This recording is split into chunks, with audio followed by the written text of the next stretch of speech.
Hi everyone, it's Bonita from Pennies to Dollars, and today we're going to talk about how to stop the cycle of overwhelm when it comes to being short on money.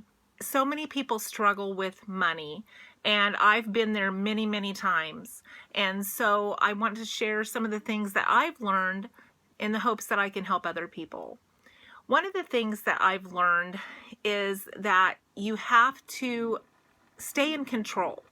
You have to not feel like the situation is controlling you, but you are controlling the situation. And sometimes that is hard to do, but let me give you some ideas. Where can you save? Look at your budget. Where can you save? And I know a lot of times you look at this and you're like, there's just no way I can save anywhere. Everything is just got me strapped completely in. So today we're going to talk about how you can save money at home in cooking. Food is a big part of our budget, probably the second largest expense in our household, next to our household costs and our housing costs. And so I'm going to talk about some cheap things that you can make so that you don't feel like you are going without or eating ramen. We don't need to live on ramen. There are other options for us. And so the first thing I want to tell you about is Jello. So many people forget Jello. Jello is so cheap. And you can add fruit to it if you want to. You can eat it without fruit. You can eat it with whipped topping, but it's so cheap. The only thing difficult about Jello is you have to think ahead a little bit to prepare it. But most everybody likes Jello. I don't know anybody that doesn't like Jello. So that is something that you can have as a treat, as a snack, as a dessert, as a salad with your meal. But that's something that I wanted to remind people of. The second thing is maybe try to have breakfast for supper. Breakfast is cheap, and so many of us are so busy that we really don't have time to cook a homemade breakfast, but we love breakfast. That's why IHOP and Denny's and Waffle House, all these places are so popular because everybody loves breakfast because we don't get it at home very often. So because breakfast is so cheap, have it for supper sometimes. I raised 6 kids, and sometimes it was very difficult to keep them all fed and keep them all full, especially when I had sons that were reaching the teenage years. I had sons that told me they never got full, they just got tired of chewing. And so I had a son one time eat 22 pieces of French toast. But look at French toast. Bread is relatively cheap. You use some eggs and a little dab of milk and some cinnamon and syrup. Syrup is cheap, and you've got French toast.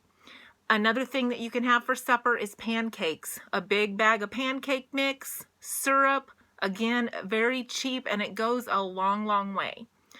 Another item that you can have is biscuits and gravy. And I know I have a friend from Utah that's like, who eats biscuits and gravy?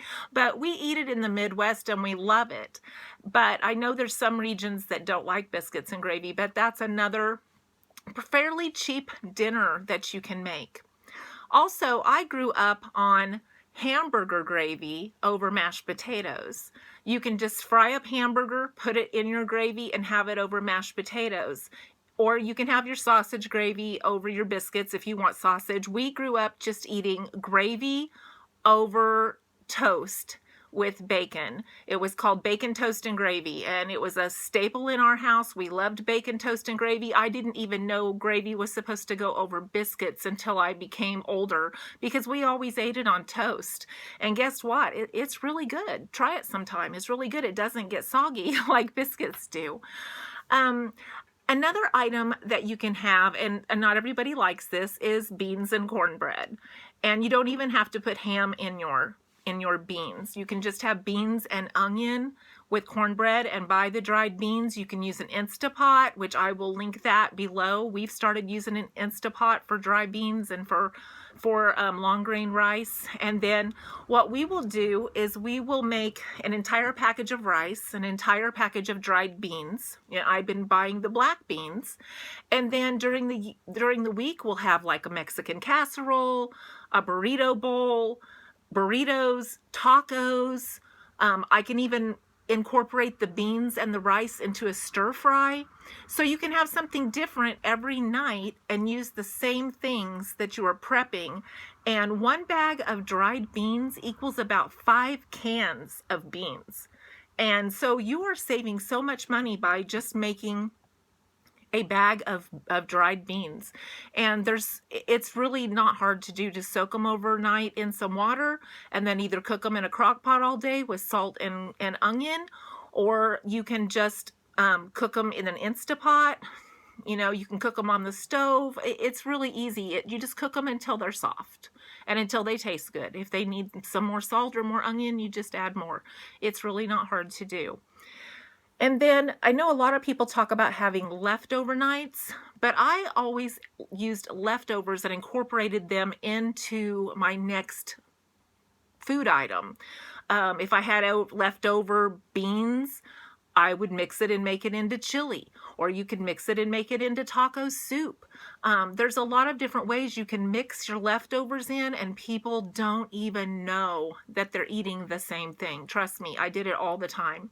My son would come home after school and he'd say, "What's for supper tonight, Mom?" And I'd say, "Oh, we're having a concoction." And he said, "Again, we had that last night." I said, "Well, it'll be a different concoction tonight." So my kids were just used to that. I would just use what we had in the fridge and I would make it into a meal, and it was always a good meal and it was always a different meal. And so they didn't always know they were eating the same thing, just in a different way. Cheap snacks that you can eat. Popcorn, and if you learn how to pop it on the stove, it is much cheaper than buying the microwave kind. My job growing up was to pop popcorn every single night for my dad. That was my job. So I learned how to use an old-fashioned popcorn popper and how much oil I could just eyeball how much oil went in there and how much popcorn went in, and add in the popcorn salt. And we had that every single night as a treat. And I never even thought about the fact that it was cheap, and that's why we had it. Was because it was cheap, and plus it's really good. We also had apples with our popcorn. Apples and popcorn go together so good. If you have not tried apples and popcorn, the sweet and the salty together, you will always want an apple with your popcorn from now on. Oranges are also very cheap. Bananas are cheap. So see, you can eat some very good items by just buying some of these cheap foods. You can still have healthy items. And one of the other things I wanted to point out, if I saw a site the other day that talked about having old potatoes and they were going to throw the old potatoes out. It's like, no, don't throw out the old potatoes. If they get a little bit squishy, start growing eyes, make them into potato soup. Make them into fried potatoes. If you're cooking them in something, you will never even know they were a little bit squishy when you started, and you can salvage your potatoes.